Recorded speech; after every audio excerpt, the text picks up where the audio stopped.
Dear students of class 10th, here is fourth part of lesson first in biology. So student, please mind the chapter. Here is the topic transport. Transport means some arrangement is required inside an organism which can carry essential substance to all its parts so that they reach each and every cells of its body.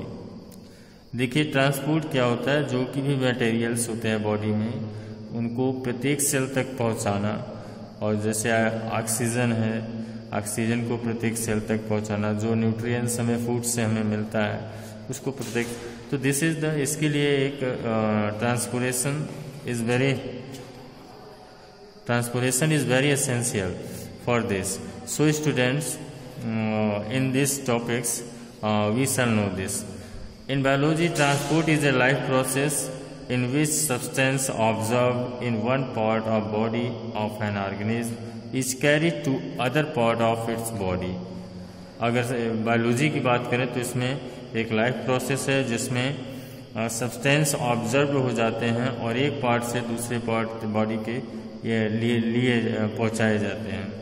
जैसे large organism needs transport systems in their body to supply all their cells with the food, oxygen, water and other materials. So students, here we shall know about the transportation in plants. तो transportation in plants की बात करें तो यहाँ पे ये आप देख रहे हैं, root absorbs water and minerals from the soils. और इसमें जो है कि दो प्रकार के ट्रांसपोर्टिंग सिस्टम्स होते हैं. पहला होता है xylem which carries water minerals. ये जो जाइलम होता है पहला सिस्टम, दूसरा जो कि वाटर को ऑब्जर्व करके ये जो टिश्यूज होते हैं जाइलम्स, ये जो है कि पत्तियों तक वाटर और मिनरल्स को पहुंचाते हैं. दूसरा एक होता है फ्लोएम. यहाँ पे देख सकते हैं ये फ्लोएम, जो कि यहाँ से जो फूड प्रिपेयर होता है आफ्टर फोटोसिंथेसिस, इसको रिटर्न जो है पौधे के सभी भागों तक पहुँचाते हैं. तो this is the two systems, two transport systems run in the plants. Transport of water and minerals. Plant required,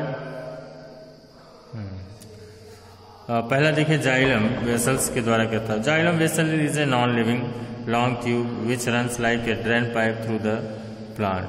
ये एकदम नॉन लिविंग्स होता है, एकदम लॉन्ग लंबी ट्यूब की तरह होता है. एकदम देखिए ट्यूब की तरह दिख रहा है, ये आप देख सकते हैं, एकदम ट्यूब की तरह है जिसमें ये होते हैं. और सक्शन पूल के कारण, सक्शन पूल जो कि यहाँ पे अगर पानी निकलता है ट्रांसपिरेशन के कारण, एवापोरेशन से जब पानी, तो एक पुल क्रिएट होता है और वह पुल फोर्स जो है कि यहाँ से वाटर को सक करने में, अपवार्ड जाने में ये मदद करता है. तो दिस इज, उस पुल को हम सक्शन पुल बोलते हैं. So students, here we can see. और दूसरा देखिए है जाइलम टिश्यू के द्वारा. इसमें देखिए इसका अगर हम करेंगे, we can see different types of xylem vessels. यहाँ पे देख सकते हैं अलग अलग प्रकार के जाइलम वेसल्स. और इसमें ट्रैकिड्स होते हैं. Tracheid are long thin spindle shaped cells with pits. इसमें गड्ढे होते हैं in their thick cell wall. Although all the plants have tracheids, जितने भी प्लांट्स हैं सबके पास ट्रैकिड होते हैं. They are only water conducting tissue. ये वाटर कंडक्टिंग टिश्यूज कहते हैं और इसी से वो मिलकर बना होता है. So students, you can mind this. Mechanism of transport of water and minerals. Mechanism क्या है, यहाँ पे जैसे देख सकते हैं, यहाँ पे जो सॉइल्स पार्टिकल्स हैं, फिल्म्स ऑफ वाटर्स हैं, और यहाँ पे रूट हेयर जो आपको ब्लैक कलर में दिख रहा है, that is the root hair.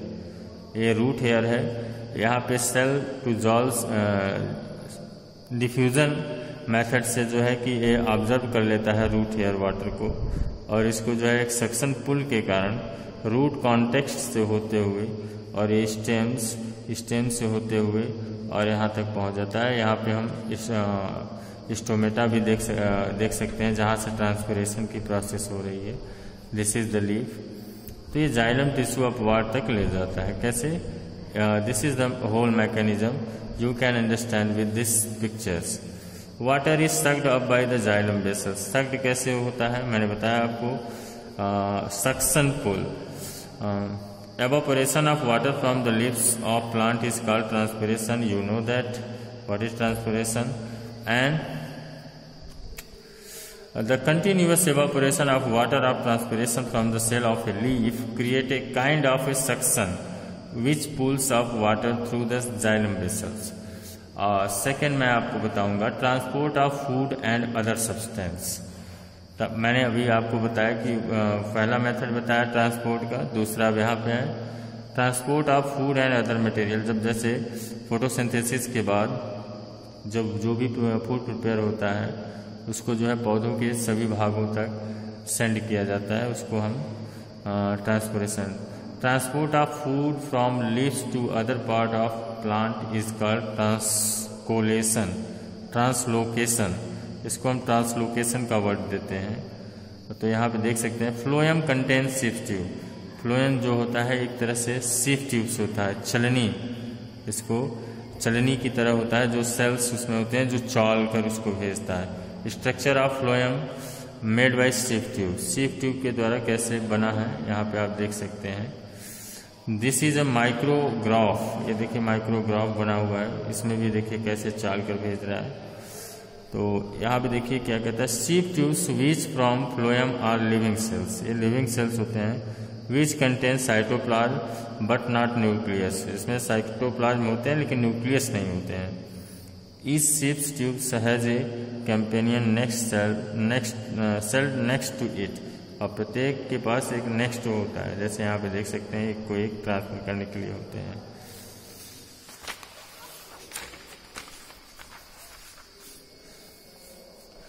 Mechanism of transport food. Mechanism क्या है जाइलम इन, मैकेनिज्म देखिए movement of food in phloems translocation takes place by utilising energy.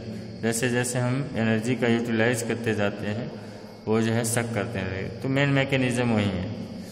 This happens as follow. The sugar made in leaves is loaded into the sieve tubes of the phloem. जो sugar जो बनता है leaves पत्तियों पे वो loaded हो जाता है सिफ ट्यूब में, फ्लोएम में, टिश्यू में, by using energy from ATP. ATP का एनर्जी यूज करके उसमें लोड हो जाता है. Water now enter into the sieve tube. अब वाटर जो है सिफ ट्यूब्स में जाता है. उसके बाद containing sugar process osmosis due to which, और ऑस्मोसिस के ड्यू टू ये जो है which the pressure in the phloem tissue rise. This high pressure produce in the phloem tissue move food to all part of the plant having less pressure in their tissue. बहुत कम pressure से ही वो सभी भेज देता है. This allow phloem the transport food according to needs of the plant. For example, in spring, even the sugar is stored in the root or stem tissue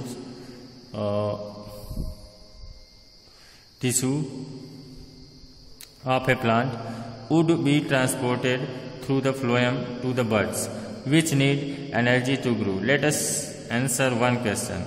Simple problem.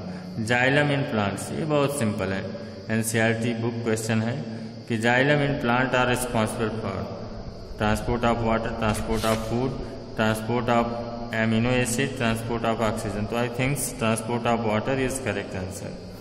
Here is blood. अभी हम organism की बात करें, living body human की, तो यहाँ पे blood is A coloured. Blood के बारे में जानेंगे. ब्लड क्या है, ट्रांसपोरेशन का एक बहुत ही मेन पार्ट है blood. So students we must know this what is transportation.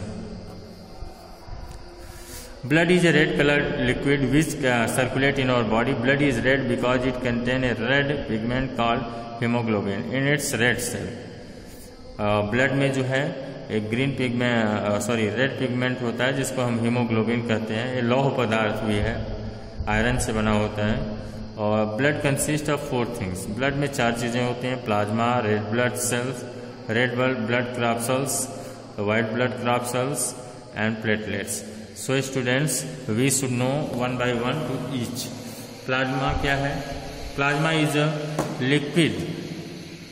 Plasma क्या है? Plasma is a liquid part और fluid of blood. Fluid part of blood is called plasma.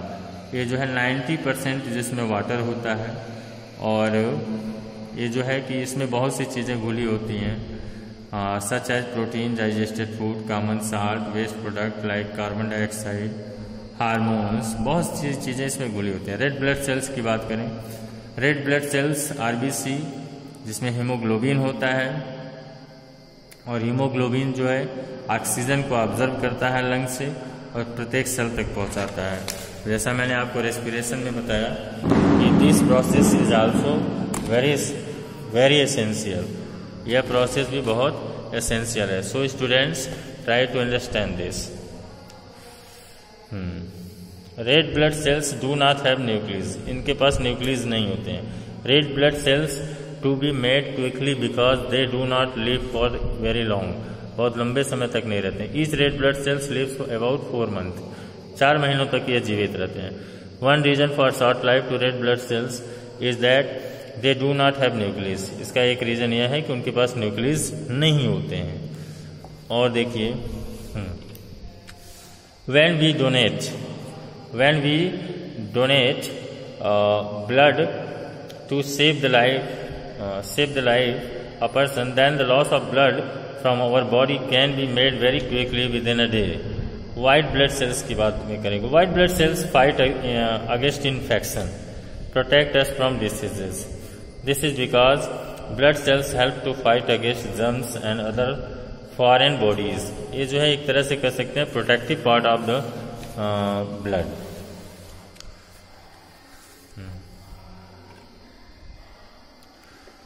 White blood cells. White blood cells are called soldiers of the body. इसको body का soldiers कहते हैं और ये जो है हमें प्रोटेक्ट करता है डिसीजेस से। एंड प्लेटलेट्स क्या होते हैं इनके बारे में भी जान लेते हैं। Platelets are tiny fragment of special called in bone marrow. ये जो है बोन मैरो से बने होते हैं। इनके पास भी न्यूक्लियस नहीं होते। Platelets help in the coagulation of blood. Blood की क्लॉटिंग में यह बहुत मदद करते हैं। इन ए कट और वुंड, अगर हमारे बॉडी में अगर प्लेटलेट्स न रहें तो हमारे बॉडी में जो है ब्लड में की क्लॉटिंग नहीं हो पाएगी, जिससे कि हमारा अगर कम रक्त बहना है तो ज़्यादा बह जाएगा। अब हम नाउ वी शैल टॉक